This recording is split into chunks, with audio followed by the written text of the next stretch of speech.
yet? No, I don't think of it that way. Because I don't think an accomplishment is to get a job. I think an accomplishment is when you win there. So I don't look at it that way, that anything's been accomplished yet. You know, accomplishments come when coaches continue to win championships for a long period of time. So we have a long ways to go.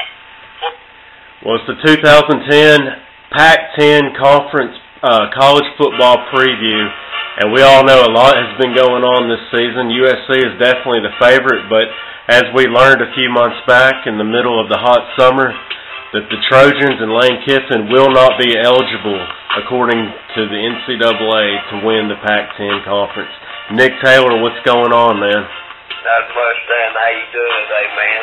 Well, it's some people say it's karma. Some people say, you know, it is what it is. But, you know, I think if Kiffin's given the opportunity in Los Angeles, he can ride this thing out and do his thing and get USC back to where it needs to be. What's your thoughts on the probation situation? Well, it certainly has changed the landscape of this conference for the next several years, and it's changed college football in a way, to be honest with you. But it's certainly USC's still a great program, and they definitely can get back on top. But it'll probably be a while, like you say, and hopefully Coach Kiffin will be given the opportunity for his sake, the opportunity to get USC back on top. Well, as good as Oregon was last year in their finish, especially getting back to the Rose Bowl, I still think even with the Masoli-led Oregon team, that USC, if they were eligible, that they would win the Pac-10. I think Matt Barkley's that good.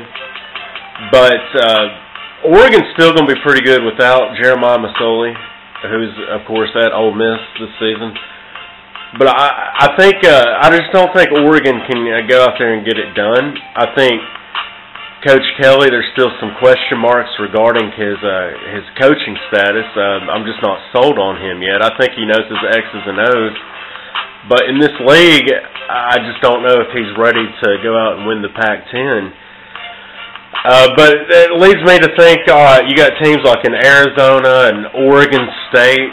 Even your UCLA's and Washington's are on the rise, but I'm really liking Oregon State. Coach Mike Riley, probably the most underrated coach in that conference, and you know it just leads me to be circled. You know, December 4th home game like it was last year. Winner of that game of the Civil Wars, you know, is going to win the Pac-10 conference. That's not a bad pick. I'm going to actually go with the Arizona Wildcats. They haven't been to the Rose Bowl, I should say. Of course, they're a fairly new member of the conference. If you go back and look at the conference history, they didn't join until the 70s.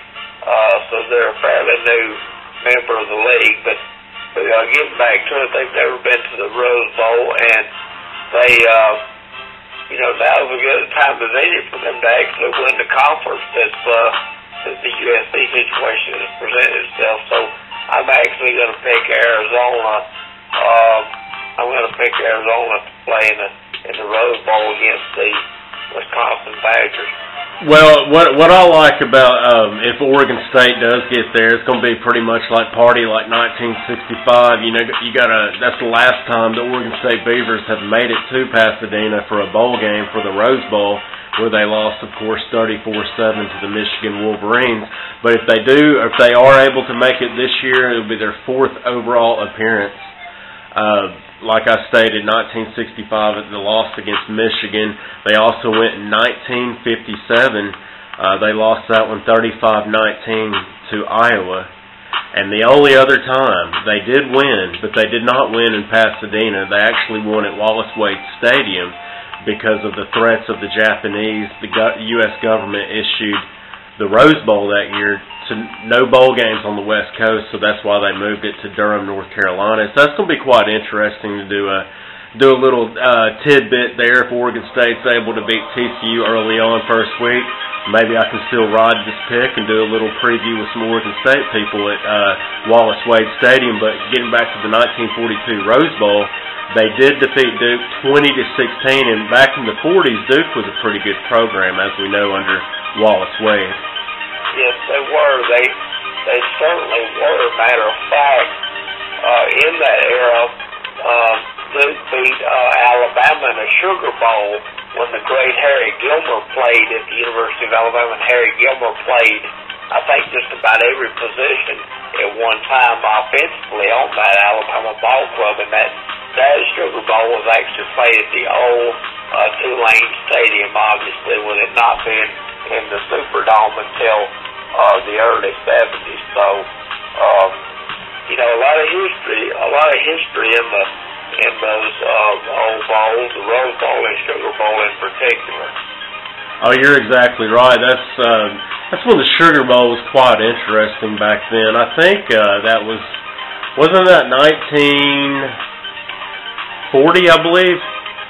That Sugar Bowl? I want to say it was 45, Dan, but don't hold me to it. But when we do SEC preview, we'll clarify. Yeah, here it is, 1940. I want to say it was 45. 1945, you are correct. It was a 29-26 ball game in the city of New Orleans. But let's look at some other teams in this Pac-10 conference. I love USC and Matt Barkley, but they are ineligible, so we won't spend too much time with them. Now, Washington and Jake Locker, he may even go number 1 overall next year for the quarterback position in the NFL draft. They are pretty good.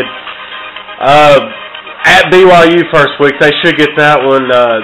They got a tough road schedule in the month of November at Oregon and the UCLA home game, at Cal, and at Washington State. So that's going to be pretty tough.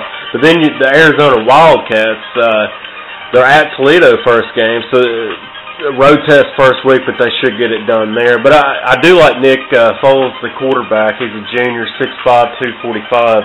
I think he's good enough. You know, they're coming off back-to-back 8-win seasons. So definitely Arizona program on the rise that's never really been anywhere, but they are in the right direction under Coach Stoops. Absolutely, and I like Washington, too, to be one of the most improved teams in college football this year.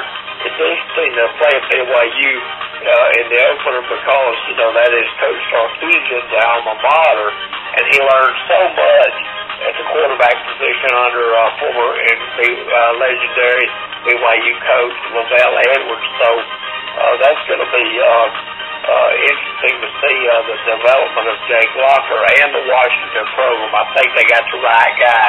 He's actually a Pete Carroll and a Lane Kiffin disciple, if you will, Sarkisian. Oh, I totally agree. UCLA is another good one. I like how Norm Chow just got the extension as offensive coordinator, so maybe one day he'll become a head coach, but at the moment he's looking at the Battle of LA, so maybe they can overcome the USC debacle out there, if you will, but we'll see if UCLA can turn the corner. But, you know, tough schedule at Kansas State, at Texas, so we'll see if they can handle that. One of the reasons I picked the Arizona Wildcats to win the Pac-10 was because I had them with a mild upset early against the Iowa Hawkeyes that I thought would propel them perhaps to win the Pac-10, because we all know that Iowa has been a good ball club the last couple of years. Won the Orange Bowl last season and is very strong. Actually has a chance to knock off Ohio State late in the year in Iowa City, even though I don't think they will. But Iowa's a good ball club, and I have Arizona actually beating Iowa early in the year. Honestly, I really do think that the Pac-10 from top to bottom for the 2010 college football season is probably the best conference from top to bottom. It probably is, but you know what's interesting, though? There really is no top and there really is no bottom, and what I mean by that is everybody's within a game or two of each other. If you look at that's right, like Stanford last year, who had quality seasons, I mean, there's probably going to be a ton of teams between 7 wins and 9 wins in the regular season in this conference. And with that being said, we are out of here.